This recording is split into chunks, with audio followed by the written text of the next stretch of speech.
Check, check, 1, 2. Can you hear me all right? I did a whole thing where I was angrily like, I'm not drunk, you're drunk. And then I realized my microphone was off. Very spooky. Is this another Patreon request? No, this is for my book club podcast. If you don't know, I have another channel. It's called Legs Talk About Books. And it's every month we read a book and then we do a podcast about it. And this month, for October, me and MBT are reading a bunch of Stephen King short stories. Last year we did Lovecraft. You can find that episode linked down in the description. Well, you can find the channel in the description. It's not too hard to find the Lovecraft episode. But, and yeah, when I did the Lovecraft episode, I read stuff on stream. Because the stories are like an hour long. So I figured I'd read another thing on stream.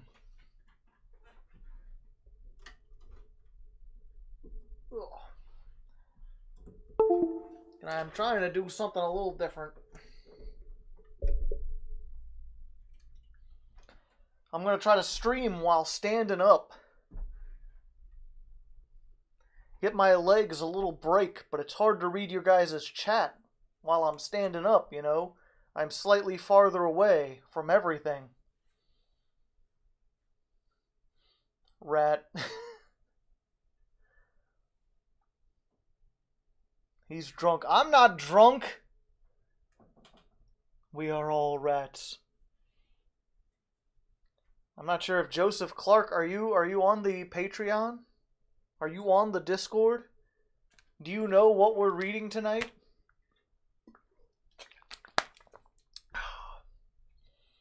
Read it while being drunk. I don't drink. I don't get drunk. That's not a thing that I do, buddy. You want that, you gotta go down to, I don't know, Germantown. Find yourself a drinkery-do.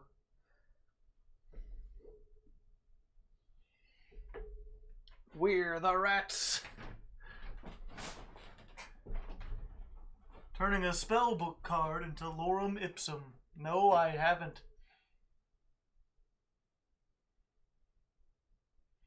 Do you have any thoughts on Lovecraft denouncing his racist and anti-Semitic views in the final months of life? I hadn't heard about that.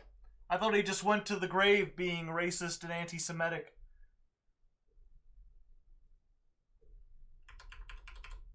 Guy was afraid of everything.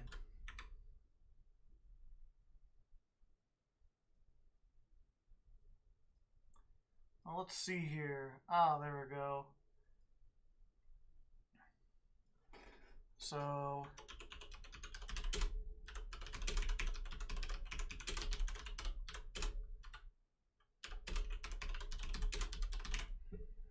there we go.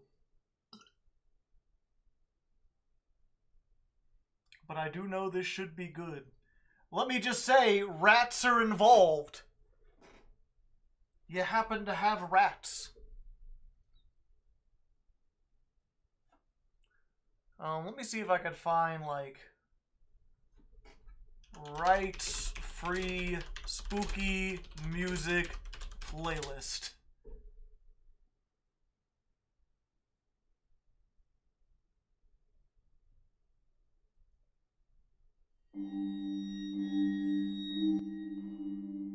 Ooh, that's a bit loud. Turn that down. How's that sound? Is that nice, just like in the background music? You can kinda hear it.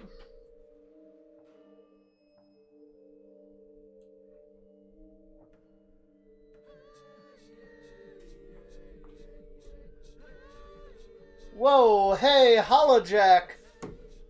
Finally got to catch one of these. Shamoji Soldier. Oh, that's you. You're the Shamoji Soldier guy, I see. Hey, Tuj Gotez, how's it going? Yeah, and I should turn off the,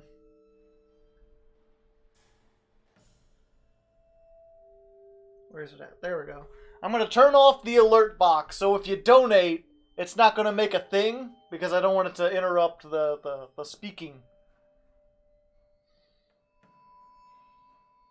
You should sing the ghost story? It's going to take me an hour to read it.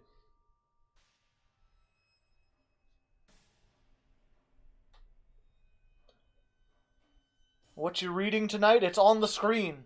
It's a short story by Stephen King called The Graveyard Shift. It was made into a movie in the 70s that most people don't know about because it's not as popular as It or The Shining.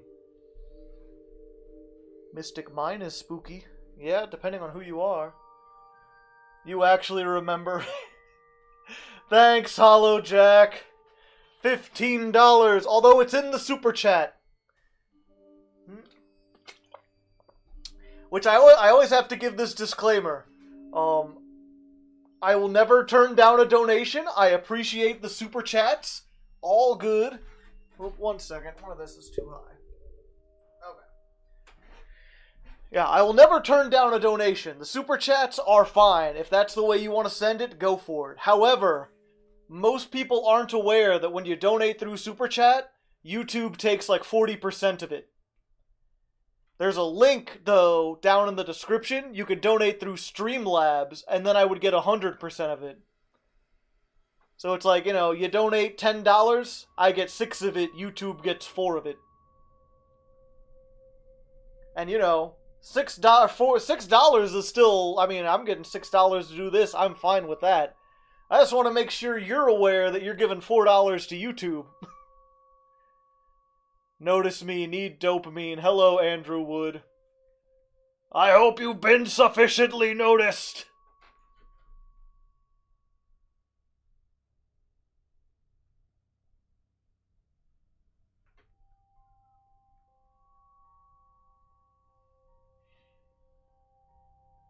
See you later, Hollow Jack. Thanks for stopping in.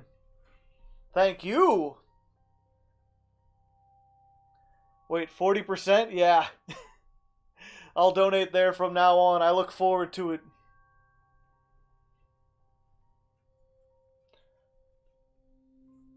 I don't know. As far as the Lovecraft thing, yeah, he was very racist, but not all of his best works, in my opinion, don't really have anything to do with that. I don't think, he would have made a whole bunch of great stuff after the fact. Call of Cthulhu has some racist-y things in it, but, I don't know. I never really liked Call of Cthulhu all that much. I really enjoyed At the Mountains of Madness, The Color Out of Space, personal favorite. Still haven't seen the Nick Cage movie.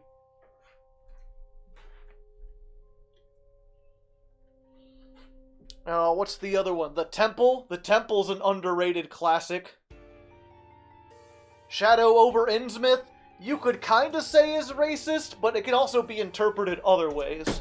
Oh, I dropped my water bottle.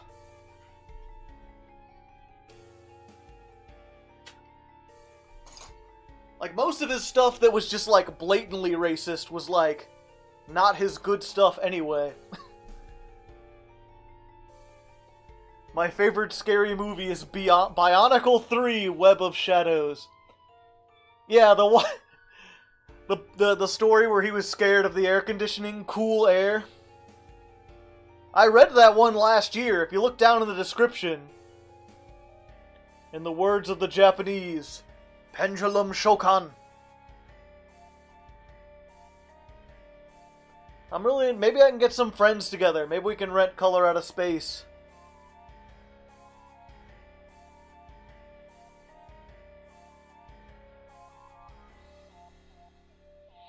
Hard to say. But that's the thing, Jelly will return. Now you can write those stories.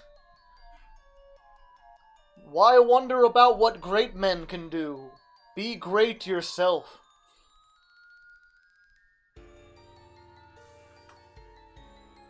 The Thing, best horror movie. It depends. I find the idea of a genre being horror is kind of weird because different, The Thing is a very different tone I watch it for very different reasons from something I would watch, like, say, what's it called? Insidious. Or Scream. Or, like, Hostel. These all have, like, vastly different moods in the way that, like, in a way that other genres don't. Like, action movies all kind of, you're not going to have, like, a slow-paced action movie. But horror movies can run this huge gambit depending on what you do.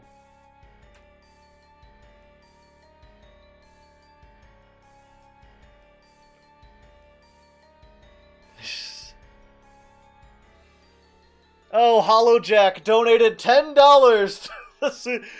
Was in stream and you said to donate. Well, thank you again, HollowJack, best patron. Can we get he's not a patron. Best donator. At least tonight. I didn't think I would make any. I haven't even started reading yet. I already made $25.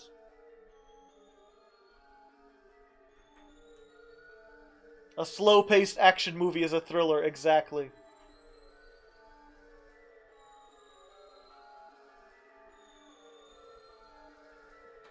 But either way, it's been about 12 minutes. Are you all about ready to begin this this journey? Are you comfy? You got your pork rinds and or sandwich? You got the music and everything at the proper volume?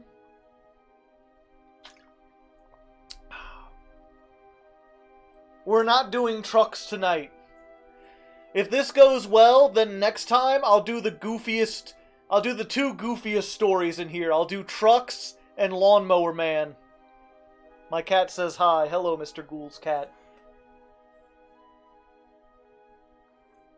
Are you okay? You don't seem out of place. Yeah, I'm good.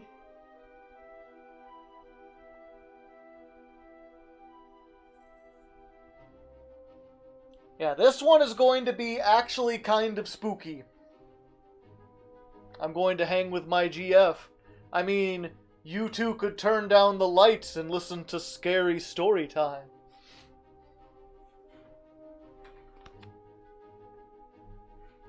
My kittens are not with me right now. Would next time also be on a Sunday? I don't know, maybe a Saturday. Hard to say. Might do one on Halloween itself. While I'm working the graveyard shift and listening to the story graveyard shift.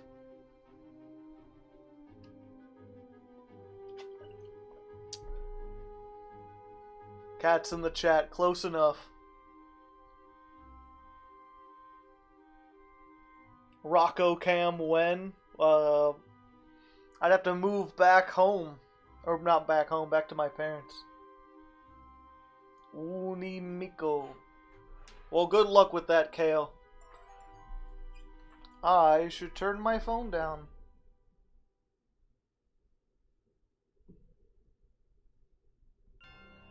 It's like 10,000 spoons.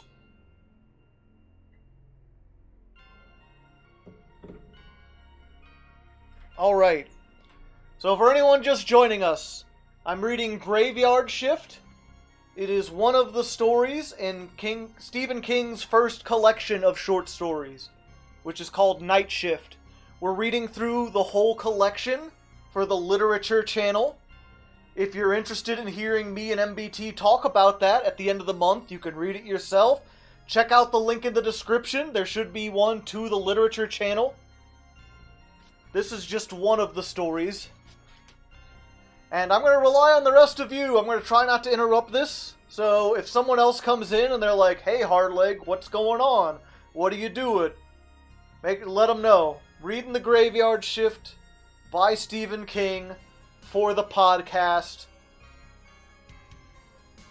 in the Arbitrarium with Colonel Mustard. Get it? Got it? Okay. X to doubt. I haven't read this in like 3 years, by the way, so I can't remember how bad the content is or anything. Should be interesting. Alright. Graveyard Shift by Stephen King. 2 a.m. Friday. Hall was sitting on the bench by the elevator, the only place on the third floor where a working Joe could catch a smoke, when Warwick came up. He wasn't happy to see Warwick. The foreman wasn't supposed to show up on 3 during the graveyard shift. He was supposed to stay down in his office in the basement drinking coffee from the urn that stood in the corner of his desk. Besides, it was hot. It was the hottest June on record in Gates Falls, and the Orange Crush thermometer, which was also by the elevator, had once rested at 94 degrees at 3 in the morning. God only knew what kind of hellhole the mill was on God only knew what kind of hellhole the mill was on the 3 to 7. That's a weird sentence. God only knew what kind of hellhole the mill was on the 3 to 11 shift. Hall worked the picker machine, a bulky gadget manufactured by a defunct Cleveland firm in 1934. He had only been working in the mill since April, which meant he was making minimum $1.78 an hour, which was still alright. This is written in the 70s, by the way. Can you imagine? $1.78 an hour? Holy shit. No wife, no steady girl, no alimony. He was a drifter, and during the last 3 years he had moved on his thumb from Berkeley, college student, to Lake Tahoe, busboy, to Galveston, stevedore, to Miami, short order cook, to Wheeling, taxi driver and dishwasher, and finally to Gate Falls, Maine, picker machine operator. He didn't figure on moving again until the snow fell. He was a solitary person, and he liked the hours from 11 to 7, where the blood flow of the big mill was at its coolest, not to mention the temperature. The only thing he did not like was the rats. The third floor was long and deserted, lit only by the sputtering glow of fluorescence. Unlike the other levels of the mill, it was relatively silent and unoccupied, at least by the humans. The rats were another matter. The only machine on 3 was the picker. The rest of the floor was storage for the 90-pound bags of fiber which had yet to been sorted by Hall's long gear-toothed machine. They were stacked like link sausages in long rows, some of them, especially the discontinued Meltons and irregular slipes for which there were no orders, years old and dirty gray with industrial wastes. They made fine nesting places for the rats, huge, fat-bellied creatures with rabbit eyes and bodies that jumped with lice and vermin. Hall had developed a habit of collecting a small arsenal of soft drink cans from the trash barrel during his break. He pegged them at the rats during times when work was slow, retrieving them later at his leisure. Only this time, Mr. Foreman had caught him, coming up the stairs instead of using the elevator like the sneaky son of a bitch everyone said he was. "What are you up to, Hall?" "The rats," Hall said, realizing how lame that must sound now that all the rats had snuggled safely back into their houses. "I peg cans at 'em when I can see 'em." Warwick nodded once briefly. He was a big, beefy man with a crew cut. His shirt sleeves were rolled up and his tie was pulled down. He looked closely at Hall. "We don't pay you to chuck cans at rats, mister. Not even if you pick them up again." "Harry hasn't sent down an order in 20 minutes, Hall answered, thinking, why couldn't you just stay the hell put and drink your coffee? "I can't run it through the picker if I don't have it." Warwick nodded, as if the topic no longer interested him. "Maybe I'll take a walk up and see Wisconsin," he said. 5 to 1 he's reading a magazine while the crap piles up in his bins. Hall didn't say anything. Warwick suddenly pointed. "There's one! Get him, you bastard!" Hall fired the knee-high can he had been holding with one whistling overhand motion. The rat, which had been watching them from atop one of the fabric bags with its bright buckshot eyes, fled with one faint squeak. Warwick threw back his head and laughed as Hall went after the can. "I came to see you about something else," Warwick said. "Is that so?" "Next week's 4th of July." Hall nodded. The mill would be shut down Monday to Saturday. Vacation week for men with at least 1 year's tenure. Layoff week for men with less than a year. You want the work? Hall shrugged. Doing what? We're gonna clean the whole basement level. Nobody's touched it for 12 years. Hell of a mess. They're gonna use hoses. The town zoning committee getting on the board of directors? Warwick looked steadily at Hall. You want it or not? 2 an hour, double time on the 4th. We're working the graveyard shift because it'll be cooler. Hall calculated. He could clear maybe $75 after taxes. Better than the goose egg he'd been looking forward to. All right. Report down to the dye house next Monday. Hall watched him as he started back to the stairs. Warwick paused halfway there and turned back to look at Hall. You used to be a college boy, didn't you? Hall nodded. Okay, college boy, I'm keeping that in mind. He left.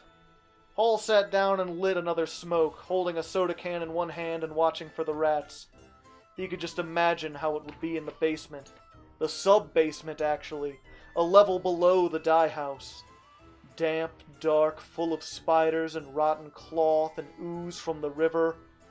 And rats. Maybe even bats, the aviators of the rodent family. Ugh. Hall threw the can hard, then smiled thinly to himself as the faint sound of Warwick's voice came down from the overhead ducts, reading Harry Wisconsin the Riot Act. Okay, college boy, I'm keeping that in mind. He stopped smiling abruptly and butted his smoke. A few moments later, Wisconsin started to send rough nylon through the blowers, and Hall went to work. And after a while, the rats came out to sat atop the bags at the back of the long room, watching him with their unblinking black eyes. They looked like a jury. 11 p.m. Monday. There were about 36 men sitting around when Warwick came in wearing a pair of old jeans tucked into high rubber boots. Hall had been listening to Harry Wisconsin, who was enormously fat, enormously lazy, and enormously gloomy. It's gonna be a mess, Wisconsin was saying when Mr. Foreman came in. You wait and see, we're all gonna go home blacker than midnight in Persia. Okay, Warwick said. We strung 60 light bulbs down there, so it should be bright enough for you to see what you're doing, you guys. Do what you're doing. You guys! He pointed to a bunch of men that had been leaning against the drying spools. I want you to hook up the hoses over there to the main water conduit by the stairwell. You can unroll them down the stairs. We got about 80 yards for each man, and that should be plenty. Don't get cute and spray one of your buddies, or you'll send them to the hospital. They pack a wallop. Somebody'll get hurt, Wisconsin prophesied sourly. You wait and see. You other guys, Warwick said, pointed at the group that Hall and Wisconsin were part of. You're the crap crew tonight. You go in pairs with an electric wagon for each team. There's old office furniture, bags of cloth, hunks of busted machinery, you name it. We're gonna pile it by the air shafts at the west end. Anyone who doesn't know how to run a wagon? No one raised a hand. The electric wagons were battery-driven contraptions like miniature dump trucks. They develop a nauseating stink after continual use and reminded Hall of burning power lines. Okay, Warwick said. We got the basement divided into sections and we'll be done by Thursday. Friday, we'll chain hoist the crap out. Questions? There were none. Hall studied the foreman's face closely, and he had a sudden premonition of a strange thing coming. The idea pleased him. He did not like Warwick very much. Fine, Warwick said. Let's get at it. 2 a.m. Tuesday. Hall was bushed and very tired of listening to Warwick's steady panter of profane complaints. He wondered if it would do any good to belt Wisconsin. He doubted it. It would just give Wisconsin something else to bitch about. Hall had known it would be bad, but this was murder. For one thing, he hadn't anticipated the smell. The polluted stink of the river mixed with the odor of decaying fabric, rotting masonry, vegetable matter. In the far corner where they had begun, Hall discovered a colony of huge white toadstools poking their way up through the shattered cement. His hand had come in contact with them as he pulled and yanked at the rusty gear-tooth wheel, and they felt curiously warm and bloated, like the flesh of a man afflicted with dropsy. The bulbs couldn't banish the 12-year darkness. It could only push back a little and cast a sickly yellow glow over the whole mess. The place looked like a shattered nave of a desecrated church, with its high ceilings and mammoth discarded machinery that would never be able to move. Its wet walls overgrown with patches of yellow moss, and the atonal choir that was the water from the hoses, running in the half-clogged sewer network that eventually emptied into the river below the falls. And the rats. Huge ones that made those on Third look like dwarves. God knew what they were eating down here. They were continually overturning boards and bags to reveal huge nests of shredded newspaper, watching with atavistic loathing as the pups fled into the cracks and crannies, their eyes huge and blind with the continuous darkness. "Let's stop and make for a smoke," Wisconsin said. He sounded out of breath, but Hall had no idea why. He had been gold-bricking all night. Still, it was about that time, and they were currently out of sight of everyone else. "All right." He leaned up against the edge of the electric wagon and lit up. "I never should have let Warwick talk me into this," Wisconsin said dolefully. "This ain't work for a man, but he was mad the other night when he caught me in the crapper up on 4 with my pants up. Christ, This ain't work, man. But he was mad the other night when he caught me in the crapper up on 4 with my pants up. Christ, he was mad." Hall said nothing. He was thinking about Warwick and about the rats. Strange how the two things seemed tied together. The rats seemed to have forgotten all about men in their long stay under the mill. They were impudent and hardly afraid at all. One of them had sat on its hind legs like a squirrel until Hall had gotten in kicking distance, and then it had launched itself at his boot, biting at the leather. Hundreds, maybe thousands. He wondered how many varieties of diseases they were carrying around in this black sump hole. And Warwick. Something about him. "I need the money," Wisconsin said. "But Christ Jesus, buddy, this ain't no work for a man. Those rats." He looked around fearfully. "It almost seems like they think. You ever wonder how it'd be if we was little and they were big?" "Oh, shut up," Hall said. Wisconsin looked at him wounded. "Say I'm sorry, buddy, it's just that..." He trailed off. "Jesus, this place stinks," he cried. "This ain't no kind of work for a man." A spider crawled off the edge of the wagon and scrambled up his arm. He brushed it off with a choked sound of disgust. "Come on," Hall said, snuffing his cigarette. "The faster, the quicker." "I suppose," Wisconsin said miserably. "I suppose." 4 a.m., Tuesday, lunchtime. Hall and Wisconsin sat with three or four other men, eating their sandwiches with black hands that not even the industrial detergent could clean. Hall ate looking into the foreman's little glass office. Warwick was drinking coffee and eating cold hamburgers with great relish. "Ray Hansen had to go home?" Charlie Bronco said. "He puke?" someone asked. "I almost did." "Nah, Ray eat cow flop before he puke. Rat bit him." Hall looked up thoughtfully from his examination of Warwick. "Is that so?" he said. "Yep," Bronchu shook his head. "I was teaming up with him. Gosh damnedest thing I ever saw. Jumped out of a hole in one of those old cloth bags. Must have been big as a cat. Grabbed onto his hand and started chewing." "Jesus," one of the men said, looking green. "Yeah," Bronchu said. "Ray screamed like a woman and I ain't blaming him. He bled like a pig. Wouldn't that thing let go? No, sir. I had to belt it 3 or 4 times with a board before it would. Ray was just about crazy. He stomped it until there ain't nothing but a mess of fur. Damnedest thing I ever saw. Warwick put a bandage on him and sent him home, told him to go to the doctor tomorrow. That big ugly bastard, someone said. As if he heard, Warwick got to his feet in the office, stretched, and then came to the door. Time to get back with it!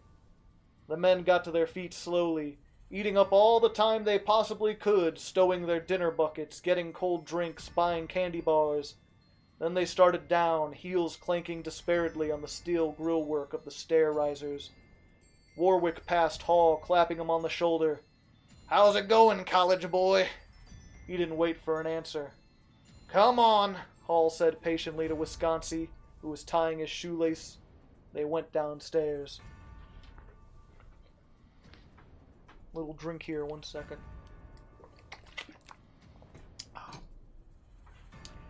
7 a.m., Tuesday, same day. Hall and Wisconsin walked out together. It seemed to Hall that he had somehow inherited the fat pole. Wisconsin was almost comically dirty, his fat moon face smeared like that of a small boy who had just been thrashed by the town bully. There was none of the usual rough banter from the other men, the pulling of shirt tails, the cracks about who was keeping Tony's wife warm between the hours of 1 and 4. Nothing but silence and the occasional hawking sound as someone spat on the dirty floor. You want a lift? Wisconsin asked hesitantly. Thanks. They didn't talk as they rode up Mill Street and crossed the bridge. They exchanged only a brief word when Wisconsin dropped him off in front of his apartment. Hall went directly to the shower, still thinking about Warwick, trying to place whatever it was about Mr. Foreman that drew him, made him feel that somehow they had become tied together. He slept as soon as his head hit the pillow, but his sleep was broken and restless. He dreamed of rats. 1 a.m., Wednesday. It was better running the hoses. They couldn't go in until the crap crews had finished a section, and quite often they were done hosing before the next section was clear, which meant time for a cigarette. Hall worked the nozzle of one of the long hoses, and Wisconsin pattered back and forth, unsagging lengths of the hose, turning the water on and off, moving obstructions. Warwick was short-tempered because the work was proceeding slowly. They would never be done by Thursday the way things were going. Now they were working on a helter-skelter jumble of 19th century office equipment that had been piled in one corner. Smashed roll-top desks, moldy ledgers, reams of invoices, chairs with broken seats. And it was rat heaven.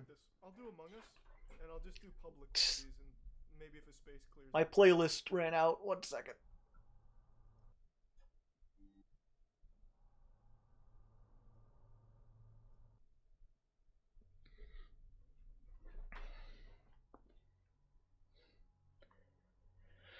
Warwick was short-tempered because the work was proceeding slowly.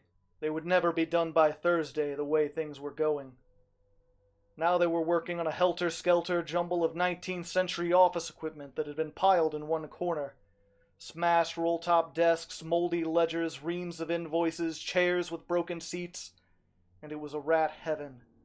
Scores of them squeaked and ran through the dark and crazy passages that honeycombed the heap, and after 2 men were bitten, the others refused to work until Warwick had sent someone upstairs to get heavy rubberized gloves, the kind usually reserved for the dye house crew, which had to work with acids. Hall and Wisconsin were waiting to go in their hoses when a sandy-haired bullneck named Carmichael began howling curses and backing away, slapping at his chest with gloved hands. A huge rat with gray-streaked fur and ugly, glaring eyes had bitten into his shirt and hung there, squeaking and kicking at Carmichael's belly with its back paws. Carmichael finally knocked it away with his fist, but there was a huge hole in his shirt and a thin line of blood trickled from above one nipple. The anger faded from his face. He turned away and retched. Hall turned the hose on the rat, which was old and moving slowly, a snatch of Carmichael's shirt still caught in its jaws. The roaring pressure drove it backwards against the wall, where it smashed limply. Warwick came over, an odd, strained smile on his lips. He clapped Hall on the shoulder.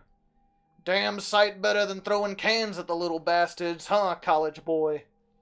"Some little bastard," Wakansi said, It's a foot long. Turn the hose over there, Warwick pointed at the jumble of furniture. You guys get out of the way. With pleasure, someone muttered. Carmichael charged up to Warwick, his face sick and twisted. I'm gonna have compensation for this. Sure, Warwick said, smiling. You got bit on the titty. Get out of the way before you get pasted down by the water. Hall pointed the nozzle and let it go. It hit with a white explosion of spray, knocking over a desk and smashing 2 chairs to splinters. Rats ran everywhere, bigger than any Hall had ever seen. He could hear men crying out in disgust and horror as they fled, things with huge eyes and sleek, plump bodies. He caught a glimpse of one that looked as big and healthy as a 6-week puppy. He kept on until he could see no more, then shut the nozzle down. Okay, Warwick said. Let's pick it up. I didn't hire out as no exterminator, Cy Impenston. That's a weird name. Called mutinously. Hall had tipped a few with him the week before. He was a young guy, wearing a smut-stained baseball cap and a t-shirt. That you, Ipston? Warwick asked genially. Ipston looked uncertain, but stepped forward. Yeah, I don't want no more of these rats. I hired to clean up, not to get rabies or typhoid or something. Maybe you best count me out. There was a murmur of agreement from the others. Wisconsin stole a look at Hall, but Hall was examining the nozzle of the hose he was holding. It had a bore like a .45 and could probably knock a man 20 feet. You saying you want to punch your clock, Cy? Thinking about it, Cy said. Warwick nodded. Okay, you and anybody else that wants, but this ain't no unionized shop and never has been. Punch out now and you'll never punch back in, I'll see to it. Aren't you some hot ticket? Hall muttered. Warwick swung by. You say something, college boy? Hall regarded him blandly. Just clearing my throat, Mr. Foreman. Warwick smiled. Something tastes bad to you? Hall said nothing. All right, then. Let's pick it up. Warwick bawled. They went back to work. 2 a.m. Thursday. Hall and Wisconsin were working with the trucks again, picking up junk. The pile by the west air shaft had grown to amazing proportions, but they were still not half done. Happy 4th, Wisconsin said when they stopped for a smoke. They were working near the north wall, far from the stairs. The light was extremely dim, and some trick of acoustics made the other men seem miles away. Thanks, Hall dragged on his smoke. Haven't seen many rats tonight. Nobody has, Wisconsin said. Maybe they got wise. They were standing at the end of a crazy zigzagging alley formed by piles of old ledgers and invoices, moldy bags of cloth, and 2 huge flat looms of ancient vintage. Gah, Warwick said, spitting. That Warwick. Where do you suppose all the rats got to? Hall asked almost to himself. Not into the walls. He looked at the wet and crumbling masonry that surrounded the huge foundation stones. They'd drown. The rivers saturated everything. Something black and flapping suddenly dive-bombed them. Wisconsin screamed and put his hands over his head. A bat! Hall said, watching after it as Wisconsin straightened up. A bat? A bat? Wisconsin waved. What's a bat doing in the cellar? They're supposed to be in the trees and under eaves and...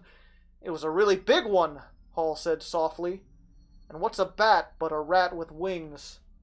Jesus, Wisconsin moaned. How did it get in? Maybe the same way the rats got out.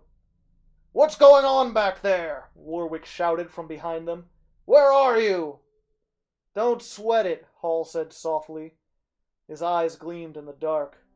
Was that you, college boy? Warwick called after him. He sounded closer. It's okay, Hall yelled. I barked my shin. Warwick's short, barking laughter. You want a Purple Heart? Wisconsin looked at Hall. Why'd you say that? Look. Hall knelt and lit a match. There was a square in the middle of the wet and crumbling cement. Tap it. Wisconsin did. It's wood. Hall nodded. It's the top of a support. It's the top of a support. I've seen some of the other ones around here. There's another level under this part of the basement. God, Wisconsin said with utter revulsion.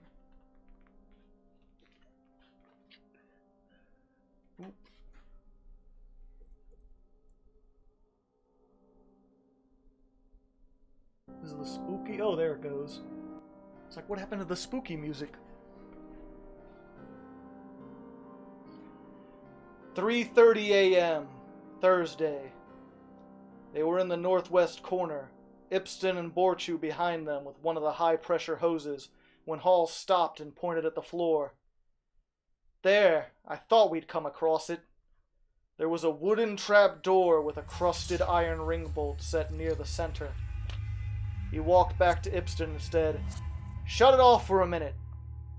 When the hose was choked to a trickle, he raised his voice to a shout. Hey! Hey, Warwick! Better come here a minute!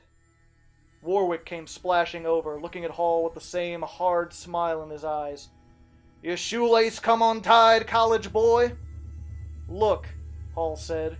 He kicked the trap door with his foot. Sub-cellar. So what? Warwick asked. This ain't break time, college. That's where your rats are, Hall said. They're breeding down there. Wisconsin and I even saw a bat earlier. Some of the other men had gathered around and were looking at the trap door. I don't care, Warwick said. The job was the basement, not... You'll need about 20 exterminators. Trained ones, Hall was saying. Gonna cost the management a pretty penny. Too bad. Someone laughed. Fat chance. Warwick looked at Hall as if he were a bug under a glass. You're really a case, aren't you? He said, sounding fascinated. Do you think I give a goddamn how many rats are under there? I was at the library this afternoon and yesterday, Hall said. Good thing you kept reminding me I was a college boy. I read the town's zoning ordinances, Warwick.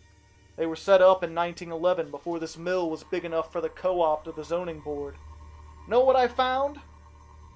Warwick's eyes were cold. Take a walk, college boy, you're fired. I found out, Hall plowed on as if he hadn't heard. I found out that there's a zoning law in Gates Falls about vermin.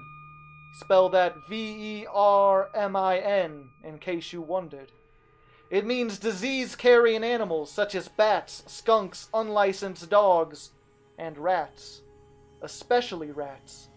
Rats are mentioned 14 times in 2 paragraphs, Mr. Foreman. So you just keep that in mind. The minute I punch out, I'm going straight to the town commissioner and tell him what the situation is down here. He paused, relishing Warwick's hate-congested face. I think that between me, him, and the town committee, we can get an injunction slapped on this place. You're gonna be shut down a lot longer than just Saturday, Mr. Foreman. And I got a good idea what your boss is gonna say when he turns up. Hope the unemployment insurance is paid up, Warwick. Warwick's hands formed into claws. You damn snot-nose, I oughta... He looked down at the trap door, and suddenly his smile reappeared. Consider yourself rehired, college boy. I thought you might see the light. Warwick nodded, the same strange grin on his face. You're just so smart. I think maybe you ought to go down there, Hall, so we got someone with a college education to give us an informed opinion. You and Wisconsin. Not me, Wisconsin exclaimed. Not me, Warwick looked at him. You what? Wisconsin shut up. Good, Hall said cheerfully. We'll need about 3 flashlights. I think I saw a whole rack of those 6 battery jobs in the main office, didn't I? You want to take somebody else? Warwick asked expensively. Sure, take your pick, man. You, Hall said gently. A strange expression had come into his face again.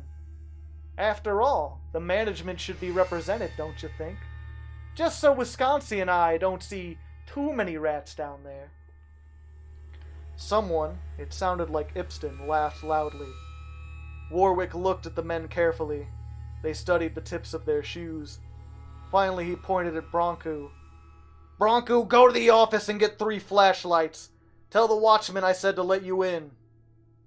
Why'd you get me into this? Wisconsin moaned to Hall. You know I hate those. It wasn't me, Hall said and looked at Warwick. Warwick looked back at him, and neither would drop his eyes. 4 a.m. Thursday. Bronco returned with the flashlights. He gave 1 to Hall, 1 to Wisconsin, and 1 to Warwick. Ipston, give the hose to Wisconsin. Ipston did. The nozzle trembled delicately between the Pole's hands. All right, Warwick said to Wisconsin. You're in the middle. If there are rats, you let 'em have it. Sure, Hall thought. And if there are rats, Warwick won't see them, and neither will Wisconsin, after he finds an extra 10 in his pay envelope. Oh, okay, gotcha. Warwick pointed at 2 of the men. Lift it! One of them bent over the ring bolt and pulled. For a moment, Hall didn't think it was going to give, and then it yanked free with an odd, crunching snap. The other man put his fingers on the underside to help pull and then withdrew with a cry. His hands were crawling with huge and sightless beetles. With a convulsive grunt, the man on the ring bolt pulled the trap door and let it drop. The underside was black with an odd fungus Hall had never seen before. The beetles dropped off into the darkness below or ran across the floor to be crushed. Look, Hall said. There was a rusty lock bolted on the underside, now broken. But it shouldn't be underneath, Warwick said. It should be on the top. Why? Lots of reasons, Hall said. Maybe so nothing on this side could open it. At least when the lock was new. Maybe so nothing on that side could get up. But who locked it? Wisconsin added. Ah, Hall said mockingly, looking at Warwick. A mystery. Listen, Bronchu whispered. Oh God, Wisconsin sobbed. I ain't going down there. It was a soft sound, almost expectant. The whisk and patter of 1,000 paws. The squeaking of rats. Could be frogs, Warwick said. Hall laughed out loud. Warwick shined his light down. A sagging flight of wooden stairs led to the black stones of the floor beneath. There was not a rat in sight. Those stairs won't hold us, Warwick said with finality. Bronchu took 2 steps forward and jumped up and down on the first step. It creaked, but showed no signs of giving in. That's a bit too loud now. There we go. It creaked, but showed no signs of giving in. I didn't ask you to do that, Warwick said. You weren't there when the rat bit Ray, Bronchu said softly. Let's go, Hall said. Warwick took a last sardonic look at the circle of men, then walked to the edge with Hall. Wisconsin stepped reluctantly between them, then went down one at a time. Hall, then Wisconsin, then Warwick. Their flashlight beams played on the floor, which was twisted and heaved into 100 crazy hills and valleys. The hose slumped along behind Wisconsin like a clumsy serpent. When they got to the bottom, Warwick flashed his light around. It picked up a few rotting boxes, some barrels, little else. The seep from the river stood in puddles that came to ankle deep on the boots. I don't hear them anymore, Wisconsin whispered. They walked slowly away from the trap door, their feet shuffling through the slime. Hall paused and shone his light on the large wooden box with white letters on it. Elias Varney, he read. 1841. Was the mill here then? No, Warwick said. It wasn't built until 1897. What's the difference? Hall didn't answer. They walked forward again. The sub-cellar was longer than it should have been, it seemed. The stench was stronger, a smell of decay and rot and things buried. And still the only sound was the faint, cave-like drip of water. What's that? Hall asked, pointing his beam at a jut of concrete that protruded perhaps 2 feet into the cellar. Beyond it, the darkness continued, and it seemed to Hall that he could now hear sounds up there, curiously stealthy. Warwick peered at it. No, that can't be right. Outer wall of the mill, ain't it? And up ahead? I'm going back, Warwick said, suddenly turning around. Hall grabbed his neck roughly. You're not going anywhere, Mr. Foreman. Warwick looked at him, his grin cutting the darkness. You're crazy, college boy, isn't that right? Crazy as a loon? You shouldn't push people, friend. Keep going.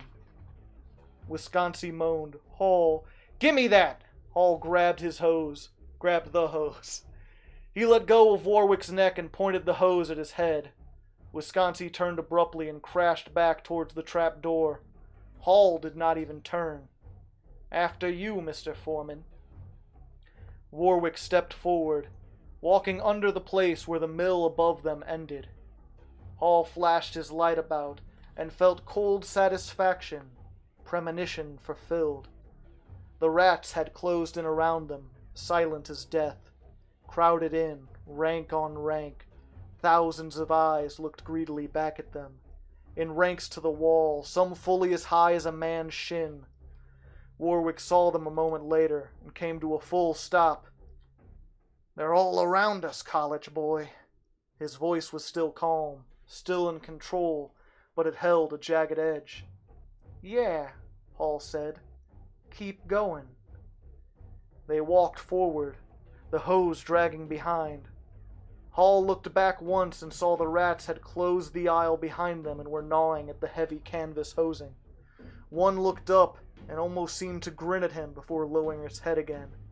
He could see the bats now, too. They were roosting from the rough hewn overhead and the size of crows on rooks.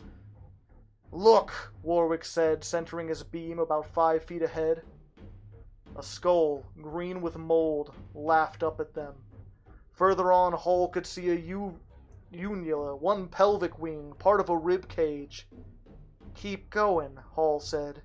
He felt something bursting up inside him, something lunatic and dark with colors. You are going to break before I do, Mr. Foreman, so God help me. They walked past the bones. The rats were not crowding them. Their distance appeared constant. Up ahead, Hall saw one cross the path of their travel. Shadows hid it, but he caught a sight of a pink, twitching tail as thick as a telephone cord. Up ahead, the flooring rose sharply, then dipped. Hall could hear a stealthy rustling sound, a big sound, something that perhaps no living man had ever seen. It occurred to Hall that he had perhaps been looking for something like this all through his days of crazy wandering. The rats were moving in, creeping on their bellies, forcing them forward. Look, Warwick said coldly. Hall saw. Something had happened to the rats back here, some hideous mutation that never would have survived under the eye of the sun. Nature would have forbidden it. But down here nature had taken on another ghastly face. The rats were gigantic, some as high as 3 feet, but their rear legs were gone, and they were as blind as moles, like their flying cousins. They dragged themselves forward with hideous eagerness. Warwick turned and faced Hall, a smile hanging on with brute willpower. Hall really had to admire him. We can't go on, Hall. You must see that.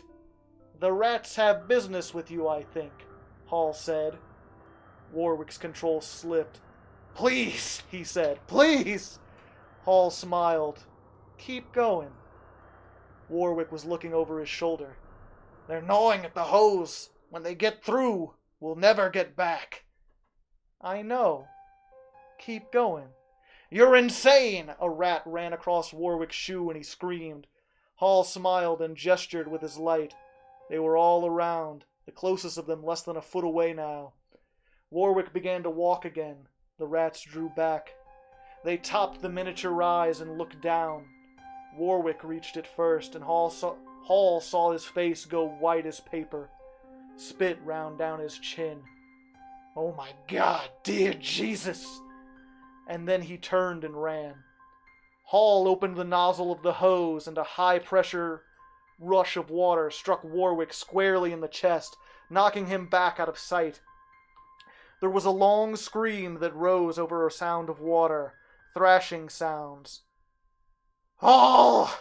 Grunts, a huge, timbrous squeaking that seemed to fill the earth. Hall, for God's sake! A sudden wet ripping sound, another scream, weaker. Something huge shifted and turned. Quite distinctly, Hall heard the wet snap that a fractured bone makes.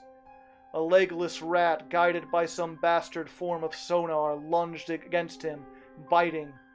Its body was flabby, warm. Almost absently, Hall turned the water hose on it, knocking it away. The hose did not have quite so much pressure now. Hall walked to the brow of the wet hill and looked down. The rat filling the whole of the gully at the far end of that noxious tomb. It was a huge and pulsing gray, eyeless thing, totally without legs. When Hall's light struck it, it made a hideous mewling sound. Their queen, then, the Magna Mater, a huge and nameless thing whose progeny might someday develop wings. It seemed to dwarf what remained of Warwick, but that was probably just an illusion. It was the shock of seeing a rat as big as a Holstein calf. "Goodbye, Warwick." "Goodbye, Warwick," Hall said. The rat crouched over Mr. Foreman jealously, ripping off one limp arm. Hall turned back and began to make his way through rapidly, halting the rats with his hose, which was growing less and less potent. Some of them got through and attacked his legs above the tops of his boots with biting lunges.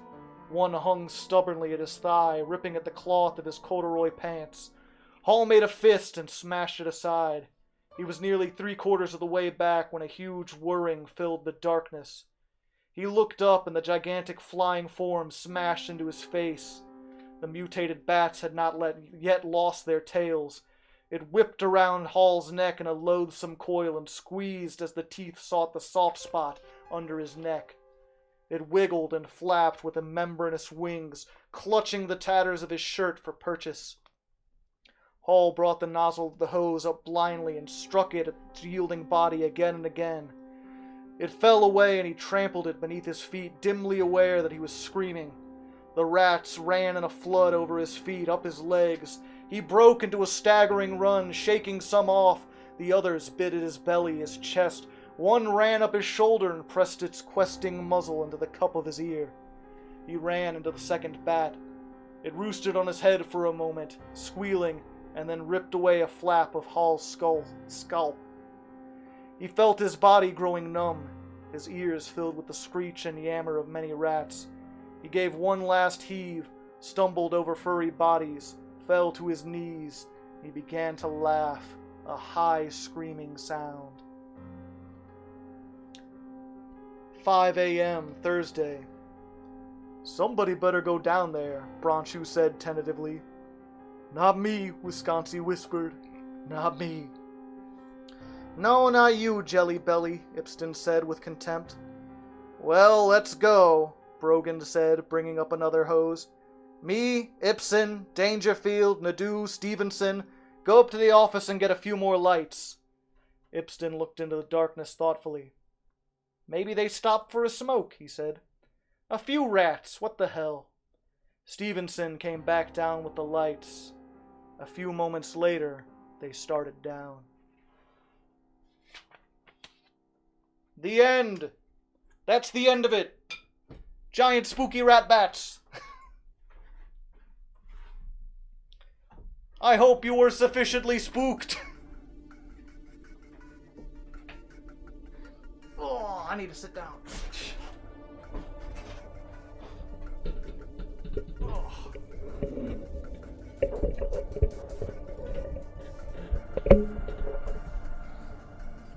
So the real horror is labor relations.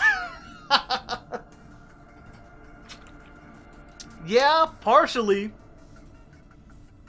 You know, it's interesting because, like, if you had asked me a year ago, I would not have I just thought, like, you know, some guy doesn't like his boss or whatever. He's kind of crazy. And now I'm like, ah, yes, the Marxist interpretation. Clearly, the exploitation of labor causes people to be, the workers to be animosity towards each other. Something. 111% spoopiness rating. You're not sure if that's necessarily what he intended. Probably not. There is something, it's interesting to see a story where, it's very rare that you have well, I guess this isn't complete. I was going to say a story that's just, like, about gross stuff. Like, yeah, it did get, like, they were monstrous near the end, but a lot of it's just, like, being in this dark, huge cellar full of mold and mushrooms and rats. And just, like, not dealing with rats here, just tacos. Oh man, could you imagine if you moved some newspapers and a bunch of tacos went scurrying out of the way?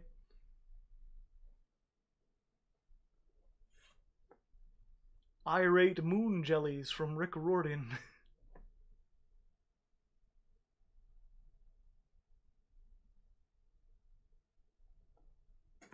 There's a story about cleaning rats out of a prison hospital or something. It's part of a larger creepypasta series. Ah, interesting. So, one thing that's... Let me see. What was this? The night shift.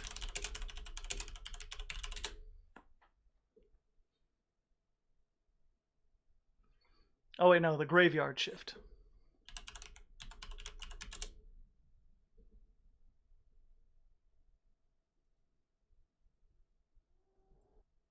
Okay. So, we're going to... Real quick... So, if you didn't know, they actually made a movie about this story. Can you read me a bedtime story? No. Horror story of Mickey? I have not.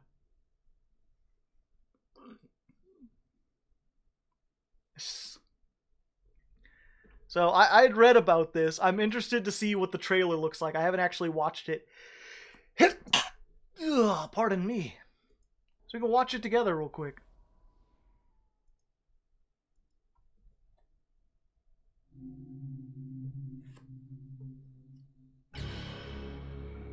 Stephen King invites you to venture deep inside the caverns below the old Bachman Mill.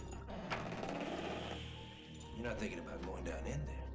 Where a secret lies long forgotten by any living soul. Just ain't no job worth this. The workers suspected. You can't put me down there. You can't put anybody down there. I know things. The owner denies it. What did happen to the fellow that started this job? It didn't work out. And everyone fears it. This place is infested. That might be the understatement of the year. Broken?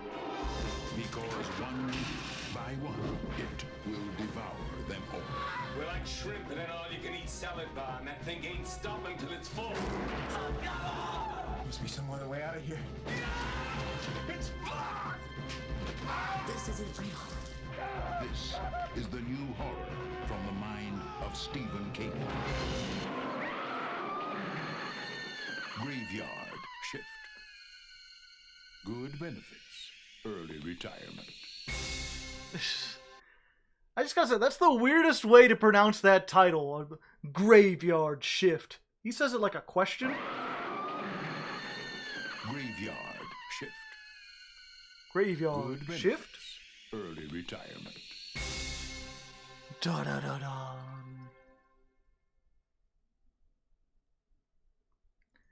But yeah, that's you read. It's the weird thing about like Stephen King stories, because you read that and it's like there was no protagonist in the story. The guy you started with turned out to be a crazy murderer, essentially. And like the other guy was unlikable too. But like because they were kind of angry against, because they had like a rivalry, it was still kind of compelling to see what they were going to do. But in the movie, apparently, the college guy, what's his name? Hall is like the hero, and there's like a girl who works there, and there's like a love story, and the boss is clearly evil, and then the boss is like feeding them to the rats, and at the end he fights the giant rat thing with a forklift. There's a big epic boss battle, and then he and the girl make it out, and they're like, now we're finally free in the daylight, it's etc.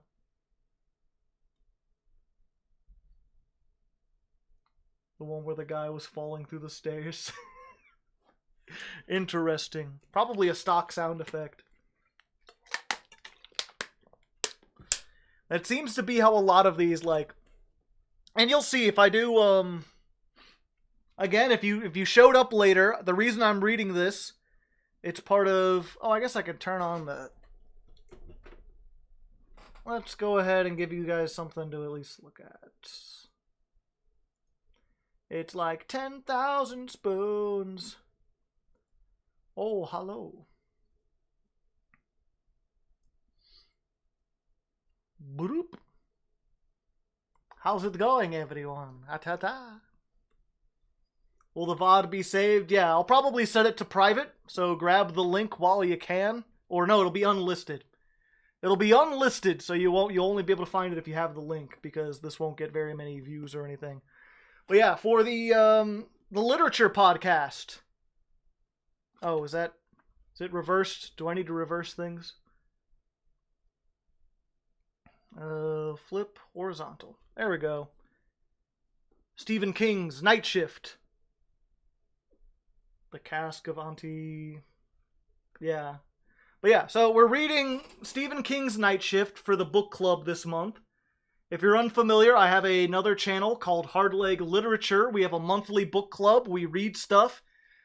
This month, MBT is reading this Stephen King. It's a compilation of short stories, because we do short spooky stories for October. So if you're interested at all, pick up your own copy. You could probably read... I think most of these are audiobooks on YouTube. So if you want to listen to them, you can do it. There's a lot in here that have been made into movies over the years. Night Shift was a movie. Jerusalem's Lot was a TV show. There's a story here called Night Surf that has not been made into a movie, but it's like a prequel to a Stephen King novel called The Stand.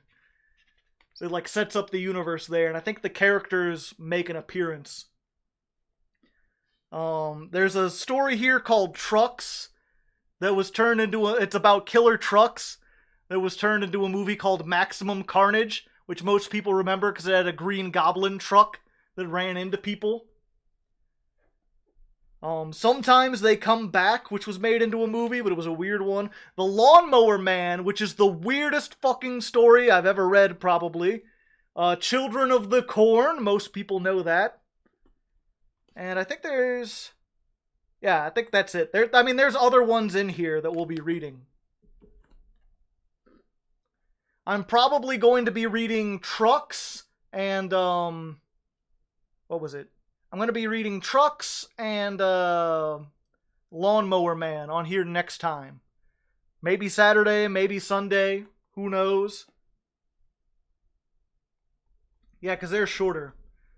How many of them? We're reading all of them. There's a lot. No, Langoliers is not in here. Children of the Cornflakes. Yeah. Oh, and The Mangler.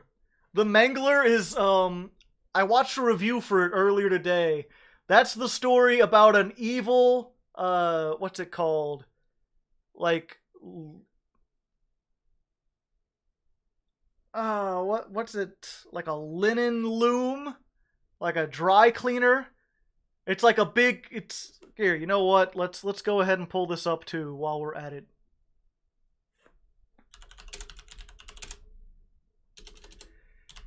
I was watching a review for it, and someone's like, this is the closest movie, or closest story Stephen King ever made to, like, my next story is about a lamp monster. Because it's like, why, what? Okay. Gotta watch this trailer. Also, the trailer has, this movie features the guy who played, Freddy Krueger. I always forget his name. He's in a lot. He's an old man makeup in this one.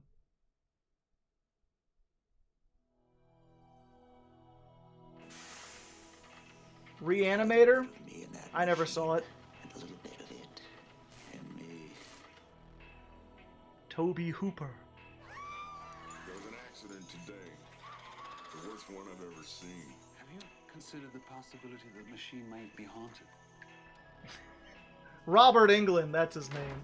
That machine killed your daughter. We all have to make sacrifices. Human sacrifices. A demon is a kind of electricity. Sometimes it gets out of control. People get hurt. 3 modern masters of horror have just created the ultimate machine. For terror.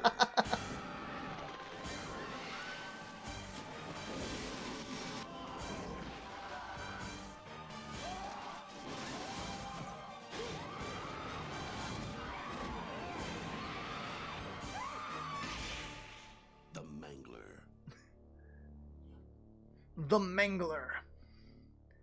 Yeah, it's like a linen processing machine or something. He's like, it's hard to be afraid of a monster that's only deadly if you go and stick your hand in it. Deathbed, the bed that eats, yeah.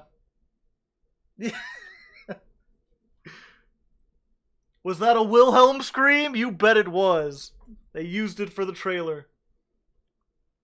Yeah, it's called a Wilhelm scream.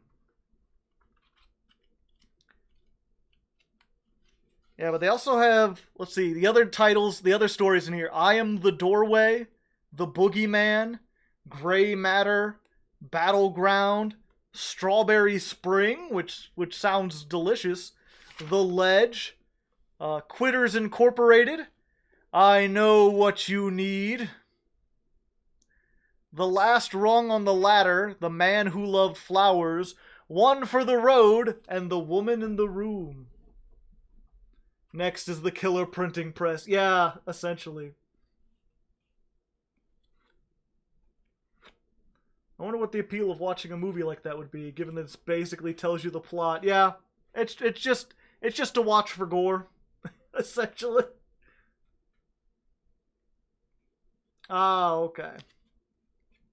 So yeah, that's what we're doing. If you're interested at all, you could pick up a copy of this for like $2 or $3 on Amazon. You could also look up the stories on Wikipedia, easily find them all on YouTube and like listen to them. I'll be doing 2 more next time. I'll probably be reading a 3rd one on Halloween. So, but I Am the Doorway, yeah.